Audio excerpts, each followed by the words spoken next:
this video would be visually lighter, but it's raining this time, so here we are again in another dark video.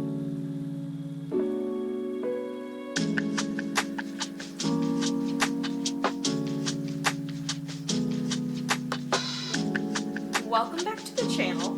Today I wanted to discuss something. So I DNF'd my first book of the year this week. I really wasn't feeling it. I was not particular. I got 50 pages in and I was like, this is not it for me. But do you need something? Really? Wow. Okay. I try my very best not to DNF books, and I was thinking about it, and I was like, why do I feel that way? Like, why don't I feel comfortable with that? And I've noticed some various opinions on the internet. Some people are like, oh, if I'm not vibing with a book by page 25, I DNF it. But some other people are like, I finish every single book I read. And it seems like a lot of book communities on the internet are like widely they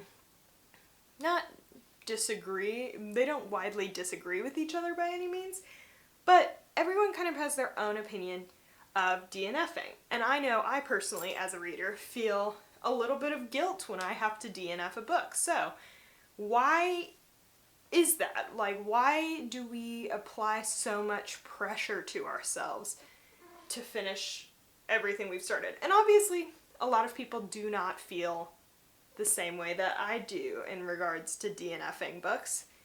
Lots of people. I actually have a friend who, if she's not vibing by page 100, she DNFs. Another thing is my only DNF, she's here. My only DNF of 2023 was a book that had a lot of sexual violence in it. Like, I powered my way through some books that were honestly really rough, and I was thinking to myself, I was like, why do I do that to myself? Why am I so interested in doing this? And I'm sure you could take this moment to do a bunch of psychological things and say, oh, she has a fear of not finishing things instilled in her by her parents, which is not true. But I do want to take the time to just honestly say that you don't have to have a reason to DNF any book that you're reading. With me, I know there's a certain like, oh, well, I already invested in this book. I've invested time. I feel like this time will be wasted if I don't complete this book. And that's not really how it goes. Obviously, there are exceptions to this. Like, if you're in a class and you're required to do that reading, you should do that reading. I hate to be that person, but I was the one person in high school who read all of the books that I was assigned. I know plenty of people would just spark note it, but I do recommend, if you are being assigned a book to read, you should do it. And then there's also the example of recommended books. I had a friend who recommended, what's that one? It's the one before Iron Flame. I don't know why I'm forgetting it, but I had a friend recommend that to me, and I gotta be honest, I did not like that book at all. There were a lot of issues with it that I felt like the speech was a little too modern. I felt like the romance was not great. I didn't like the lead up of where it was going. There was like only about a 2-chapter segment where I really enjoyed the book, and yet I still finished it because a friend recommended it to me. So maybe this is more of just a rant video of frustration with myself that I feel like I am obligated to finish the books. And if you feel the same way as me, please let me know, because I need some companions who feel the same way that I do. She feels the same way I do. Because there are genuinely books that I had to I fight my way through most books. Like, let me find one. Oh, this one. So, an average book for me, if I'm really enjoying it, I can finish in one day, but an average book for me takes about 3-ish days to finish. This bad boy, when I read it last year, took me 3 weeks to finish because I just found myself totally unmotivated to read it. And if I am unmotivated to read it, it generally indicates that I didn't enjoy it. And I don't feel the same way when I am watching a movie, or watching a TV show, or listening to an album. I don't feel the same way when it comes to that. But there is this sort of like weird pressure that I don't know if I've put on myself or someone else has put on me, but I feel like I am like compelled to finish the books that are placed in front of me, regardless of how much I enjoy them. So when I DNF'd that book I was reading last week, that was a pretty big step for me. I got to page 50 and I just totally wasn't invested. I thought I would be more interested in it because I had just read a book of the same genre before that. But it just was not happening for me. But instead of being like, oh, I'm so glad I'm done with that book, I'm so glad I'm not fighting through that book anymore, I am now sitting here going, oh, but how am I going to fill out my reading journal? Oh, but how am I going to do this? Oh, I wish I had kept a perfect record. Oh, like all sorts of things. And I'm, why? Why do I feel that way? And that being said, there have been definitely some communities, particularly the one I'm talking about right now, it's Bookstagram. Maybe it's just not curated enough for me.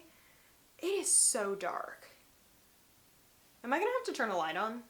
Oh, I would rather stay in the dark than have to do with that yellowy light. If you know anything about me, I'm a complete hater of overhead lighting. This might also just entirely be my experience with Bookstagram, but I've noticed there is a lot of discussion on Bookstagram about what it means to be like a good reader. Like a good reader reads 100 books a year. A good reader never DNFs books. A good reader reads just as much nonfiction as fiction, and so on, so on. Everybody's got their own rules for what a good reader looks like, and I'm confused why we are upholding these standards, like enforcing these standards upon other people. And this is kind of crossed over, it's been a big discussion on Book Talk recently about, oh, people who only read smutty romances are porn addicts, blah, blah, blah, blah. Chill out.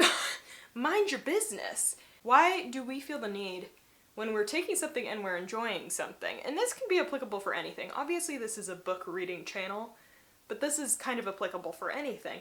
Why do we feel the need to make other people feel bad about how they're spending their time and what they're doing to enjoy themselves? Why do we feel the need to put pressure on each other because we feel one way? I saw a video where someone said, reading audiobooks doesn't count as real reading. What? What are you talking about? And I'm sure I've brought this up in another one of my videos, but why would you say something like that? Like, why would you go out of your way to say something that is, quite frankly, ableist? You know what I mean? So, all that to say, I feel like we are looking at each other as in we readers who are consuming book reading content like you're doing with my video right now, or what you're consuming on Instagram or TikTok, or any social medias like that. And there's so much pressure. And obviously we've seen this before. There is a whole body positivity movement that resulted from media being something to force the standard of, oh, all women in particular should be thin and all men should be perfectly tanned and muscly and hairless or whatever. I think with the rise of comparison, specifically in social media, obviously comparison has always happened. I'm sure I could join a book club tomorrow and I would disagree with someone's definition of what makes a real reader, you know what I mean? But there is a nature of, I read for enjoyment. I don't need additional pressure. My pressure exists at work, the job I do from 9 to 5 every day. My pressure might exist in a cat who's screaming at me all the time, right? Meow.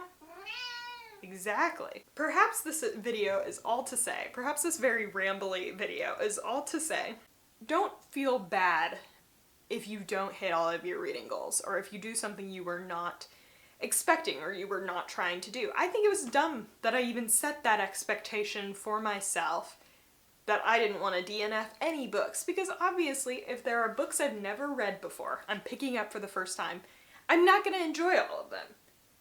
So I don't think I should be forcing myself. And if you're the same way as me, maybe you just need to hear it from someone else, you shouldn't be forcing yourself to finish a book that you don't enjoy.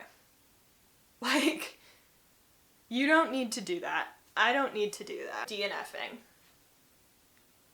Or not finishing the books we have set in front of us is not a bad thing. We've created a negative connotation with it because we're like, I have to complete all my reading goals. I have to know what I'm doing all the time with all of my reading. I have to blah, blah, blah, blah, blah. No, you don't. It's okay to just be a reader. It is okay to just read books that you enjoy. It's okay to say, yeah, I like mystery books exclusively and only read mystery books. It's okay to say, well, I'm a parent, I'm very busy, I don't have time or the ability to physically pick up a book, so I exclusively consume audiobooks. All of that is okay. This is basically a video that perhaps I just needed to make for myself. I hope it helps you guys. But this was a video that I wanted to make to assure you that if you are reading, you are a real reader. If you are consuming literature, you are a real reader. Anyway, thank you so much for watching this terribly dark video. Honestly, if I talked about how dark it was multiple times and then I figured out how to fix it through editing, oops. Thank you so much for watching this video though. What do you guys think about this? What are some pressures you guys feel as readers?